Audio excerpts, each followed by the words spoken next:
స్తోత్రం. మత్తయి సువార్త 10వ అధ్యాయము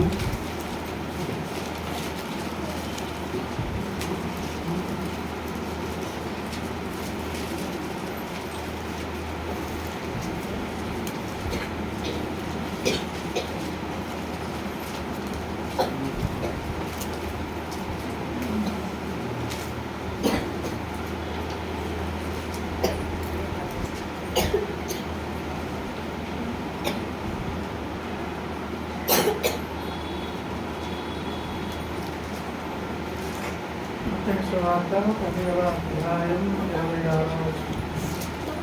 కాబట్టి మీరు వారికి భయపడకుడి, మరుగైనదేదియు బయలుపరచబడకపోదు, రహస్యమైనదేదియు తెలియబడకపోదు. చిన్నమాట ప్రార్థన చేస్తాం. దయగలిగిన తండ్రి, మీకు వందనాలు, కృతజ్ఞతాస్తుతులు చెల్లిస్తూ మీ పాదాలు పట్టుకుంటున్నాం. ఆ సహాయం దగ్గరండి, మీరు ఏమన్నా జ్ఞాపకం చేసుకునండి.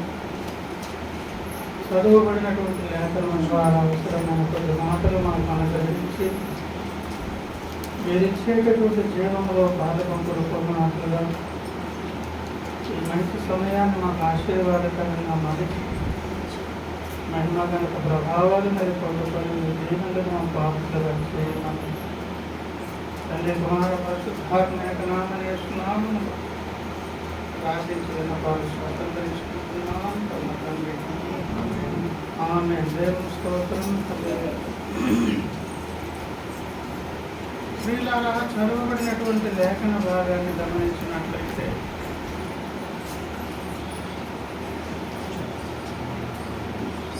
మత్తయి సువార్త 10వ అధ్యాయం 26వ వచనంలో ఒక ప్రాముఖ్యమైన మాట తెలియజేస్తూ ఉన్నారు. కాబట్టి అంటే ఫలానా కారణమును బట్టి మీరు వారికి భయపడకూడి, మీరు వారికి భయపడకూడి. స్త్రీలారా, అనేక ఆజ్ఞలలో ఇది కూడా ఒక ఆజ్ఞ. రాత్రి కూడా ఒక ఆజ్ఞ చెప్పుకున్నాం. రాత్రి ఏంటి ఆజ్ఞ?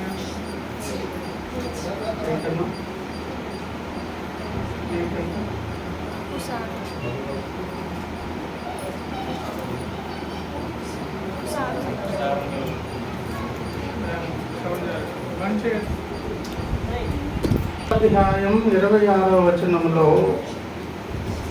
కాబట్టి మీరు వారికి భయపడకూడి, ఇది ఆజ్ఞే. ఆ కారణమును బట్టి, కాబట్టి అంటే ఫలానా కారణమును బట్టి మీరేం కావద్దు, భయపడవద్దు అని అంటున్నారు. కారణం ఏమిటి అని ఒకవేళ ఆలోచన చేస్తే 16, 17 వచనాల్లో చెప్పారు.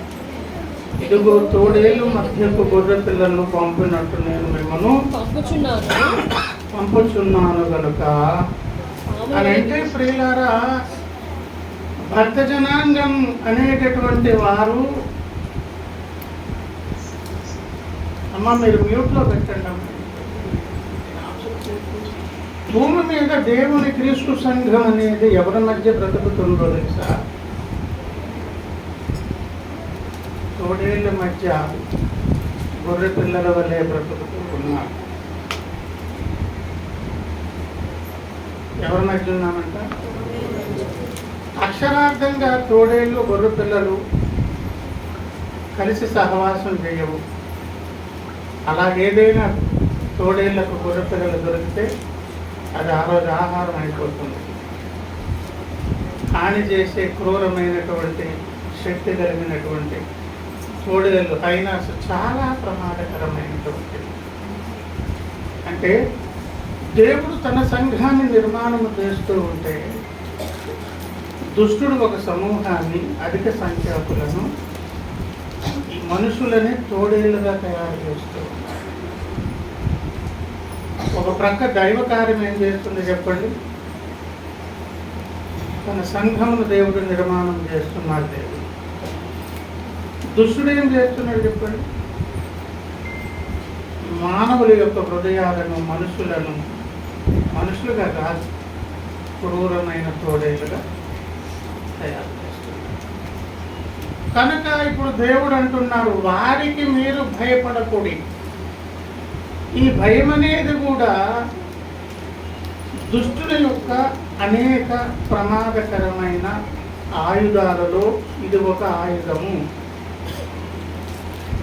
ఇప్పుడు ఏవేవో పాత సినిమాలు, బ్లాక్ అండ్ వైట్ మూవీస్లోని ఏమండి, ఈ విఠలాచార్య మోపులు కలిగినటువంటి సినిమాల్లో ఒక్కొక్క అస్త్రం తీసి పాశుపతాస్త్రం, ఇంకొకటి అగ్ని, వాయువు, ఇంకా ఏదండి ఇవన్నీ వేస్తే ఒకదానికొకటి ఢీకోవడం, అవన్నీ ఫైట్ చేయడం.